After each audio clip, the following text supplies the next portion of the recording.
These are Yakons. It's May 9th. And they were put in storage in probably the middle of October. And these three were kind of hidden on the bottom and I didn't see them. I tried to eat all the ones that were smaller, but you can see what happens to them. The ones that don't have any girth. This one here was smaller. It's like hard as a rock right now. Very hard. And this is pretty soft, and I'm not sure if I want to eat that. And this one's pretty soft too, shriveled up. But then we have this one. This is a thicker one with a lot of girth, and I got 3 more left down there. And I ate one about a month ago, so now we're trying another experiment to see how they eat now. In the past, it seemed like they were losing their sweetness after 2 months. But with these bigger, thicker ones, at least last month the one that I ate, it still had a really nice sweetness to it. Yeah, I think this one's going to be really nice and sweet. That's the color they are when they're sweet.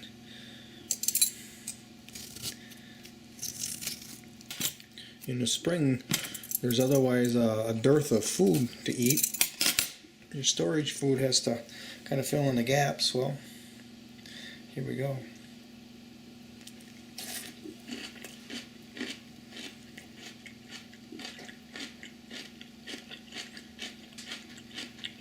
Still sweet. Pretty good stuff. Okay, this is going to be my second breakfast this morning. I'll catch you all later. These are parsnips that we can harvest right now. If we leave them go too much after June, then they harden up and they'll actually produce seeds that we can plant next year. These are stinging nettle. This is a pot that I want to make some tea in. So all I'm doing is taking a scissors here, cutting them off. And I can even use the scissors to pick them up because they'll sting you. Put them in the pot.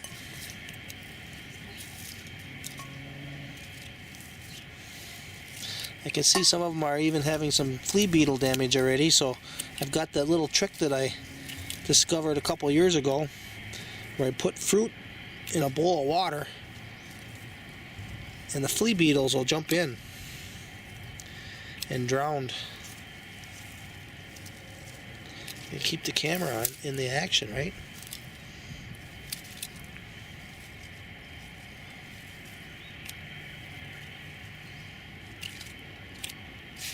Not quite enough. A couple more. Ooh, there's one with some bird crap on it. We don't need that in our tea. Guess that goes to show you, you better wash them. And that should be enough. There's a crown of Yakon that I buried in this pot of compost last fall in October when I dug it out. And some of the little nodules have sprouted. They've actually been growing in the basement for a couple of months with no sunlight. And I brought them out here. Been bringing them outside every day for the last maybe 3 weeks. And some of the sprouted plants had just died back because it was too much sun for them. And some of them are losing leaves, but the brand new leaves are pretty good. Like this is one that died back and I cut it off. Well, it's still alive. It's sprouting new leaves on the bottom here. Here's another one. Those are 2 that were living in the basement with no sun. When I started bringing them out here, you know, they lived for a little bit, but they started to die back. But that's not what's important. These leaves can die back and they come back very readily, very easily. What's important is they're getting a really good root system established. And when I finally plant them, which will probably be another 2 weeks, maybe 3 weeks, in their beds outside, they're going to be ready to go. Here is some chicken soup brewing in here. Look at that. I'm told it needs some onions and garlic, so I'm going to go get some.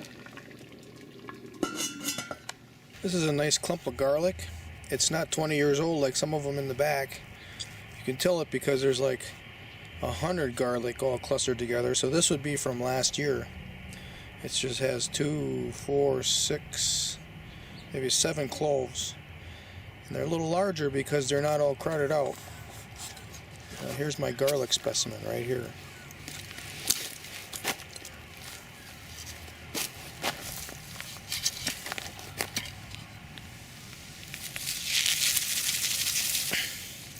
There, and then some little ones come out with it. So right there. The best parts are in the stalk right inside here. This is kind of a soft piece, but it's edible too. I tried some the other day and it's pretty good. But this whole area, it's all good. Now when it starts getting to the top here, it starts getting a little tougher. But we're going into soup, so we might do the whole thing. So now we gotta fight some onions. For instance, this is a clump of garlic that's been growing here for probably 20 years. There's a lot of garlic all together here, both sides of the fence. So we put this fence up like in 2014. So we cut across this clump. That's an old clump. We're doing some rehabilitation work back here, make rooms for more fruit trees. This is a circle bed of Grandma's onions. These are prime specimens for soup. They're a couple year old, so they're going to have some body to them. Here's some that are pretty thick clump here. I might be able to pull that without using a shovel. That's got a pretty big clump right there. We're just kind of thin them out here if we can get them out of there. They're pretty tight. Get the shovel in here just to loosen her up a little bit.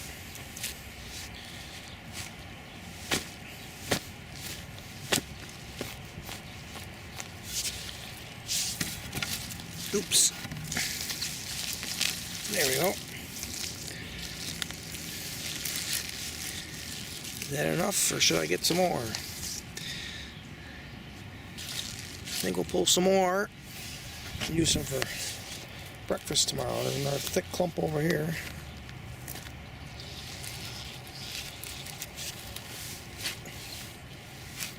I got enough onions I could take whatever I wanted and not worry about it, but it just makes sense to thin them out just in case.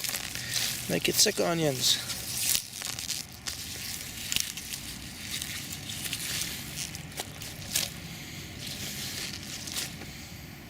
Do we want more than that or not? Let's see. Well, we got really good soil moisture yet. It hasn't rained for a long time. But I've got a lot of carbon in my soil from the compost I'm making. Let's see. This one here is kind of in the middle. No, not as you want to come out easy either.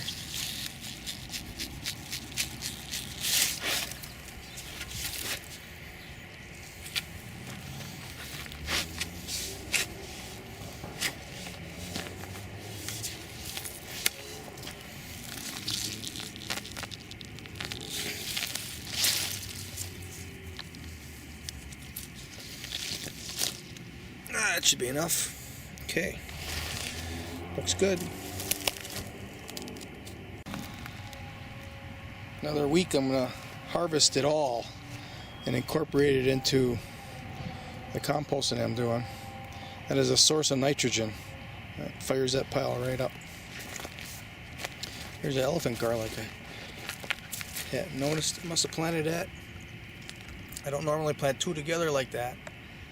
So that might have been one that was a single bulb last year, and I never noticed it, and now it's come up as a double. Or maybe there was a little bitty one alongside of a big one, and I planted it. I got those scattered around the food forest too, the forest garden. I don't see any ones back here. We'll let her grow out right there, right in the spot. These red twigs are red Aussie or dogwood that I'm hoping will root. They're just twigs that I shoved in the ground. So we'll see. Starting to sprout leaves. I read a study where once they sprout leaves, they actually send chemicals down to the bottom of the stem to start growing roots. And that's with all species that root easy. This is an experiment to see what happens. I got lots of them, so some of them ought to work. And these are the finished goods. Onions on the left, garlic on the right. I can show you the difference between wild burdock and ha gobo, which is an edible burdock, right here in this one little spot. The wild is the larger dark green leaves. Hey, that's the wild. Now you can eat the root of it, but I don't think you should be eating leaves in these things. But this Hagobo, this was selected over a long time. And these you can eat, they're lighter green. You can see the difference in the stems. Hagobo is light green, and they're longer. They look more like celery. And the wild stuff is dark. Look at it, it's even burgundy down below.